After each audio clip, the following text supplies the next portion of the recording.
Në daljen e tij nga ambientet e Spakut, Sali Berisha akuzoi ashpër institucionet e drejtësisë për kapje politike dhe mosveprim ndaj, siç tha ai, shkeljeve të rënda të ligjit nga gjyqtarja Irena Gjoka. Sipas tij, Këshilli i Lartë Gjyqësor ka neglizhuar kërkesën e paraqitur nga përfaqësuesit e tij për të konstatuar përfundimin e mandatit të gjyqtares, pavarësisht dokumenteve zyrtare të ardhura nga drejtësia greke.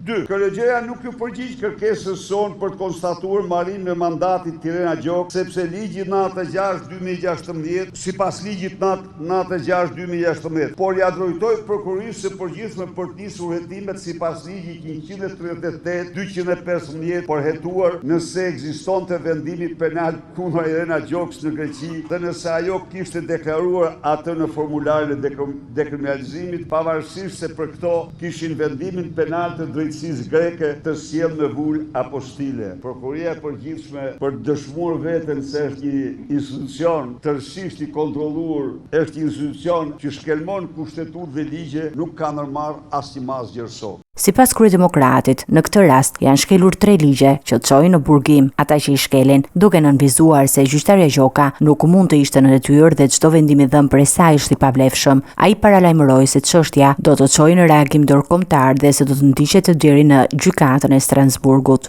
Ky akt është akt i shëmtuar, i turpshëm, i pa ju e patpra, është kelmuar kushtetuta që në mënyrë eksplicite kërkon personat e institucioneve kushtetuese, siç është gjykata, nuk mund të jenë në këto detyra nëse kanë integritetin të cenuar. Janë cenuar 3 ligje, të cilat e çojnë në burg ata që i shkel, dhe kjo ka shkel këto 3 ligje në mënyrë ekzemplare. Natyrisht ju garantoj se kjo çështje, me këtë çështje gjykata e Strasburgut, sigurisht jo vetëm në rastin tim, se nuk jam vetëm unë, këtu janë me qindra procesa dhe këta përpiqen ta mbyllin këtë gjë, pikërisht me këto procedura, por se mbyllin do të kurrë, sepse është shumë e qartë. Një proces, një vendim i dhënë nga gjykatës që s'mund të ishte gjykatës nuk ka asnjë vlerë. Kjo s'mund të ishte gjykatës. Besoj se jemi në kushtet kur në përputhje me kushtetutën e Shqipërisë dhe 3 ligje me 3 pestat, Irena me 5 mbiemra që ka për avokat Altin Troplinin, nuk mund të ishte gjykatëse. Berisha, i cili ndodhet në masën e sigurisë detyrim paraqitje, tha se do të vijojë denoncimet ndaj atyre që sipas tij po përdorin drejtësinë për të goditur opozitën.